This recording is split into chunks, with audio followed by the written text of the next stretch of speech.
So guys, welcome back dito sa aking channel. So, pag-uusapan lang natin at upcoming visa bulletin for the month of August 2025. So, malapit na yan i-publish dito sa website. So, ano kaya ang dalan ng final action date nitong August 2025 visa bulletin for employment-based preference at saka sa family-sponsored preference.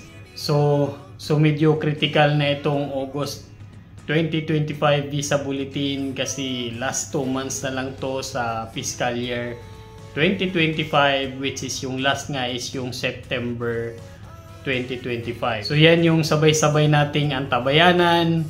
Naway sana'y maganda yung final action date nitong AB3 employment-based preference. Kasi tulad nga nung July 2025 visa bulletin, so ang ganda ng movement except for the Philippines. So medyo naiwan tayo dun, no? So sa tagal na minomonitor ko tong visa bulletin, from the time na we start this process, so lagi kong inaantabayanan, lagi kong inaabangan.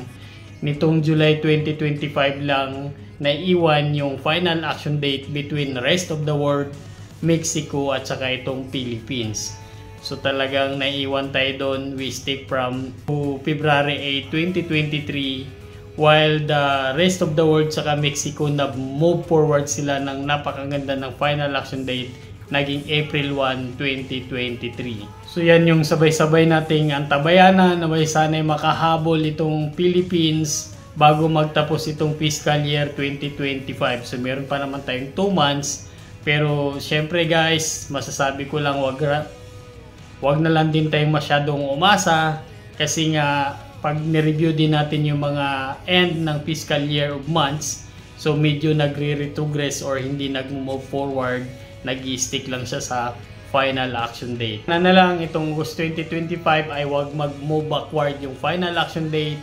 At napakaganda sana kung lalo kung makakahabol tayo nitong bagong final action date na April 1, 2023. Para at least pumantay man lang tayo nitong final action date na to sa rest of the world tsaka Mexico. Anyway guys, napakaganda nitong indicator na to, no? So tulad nga ng sinabi ko nung nakaraan. So sa mga priority date ng February 9 to April 1, so for sure maghanda-handa na kayo kasi panigurado mangyayari na magka-current yung priority date nyo within this year.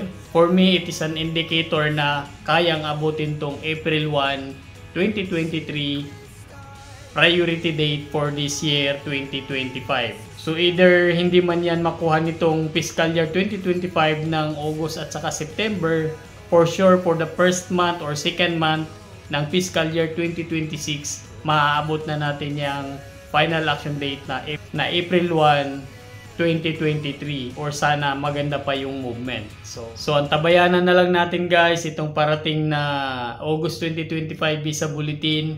Naway sana'y maganda yung dating pa rin niya kahit na magtatapos na itong fiscal year na to.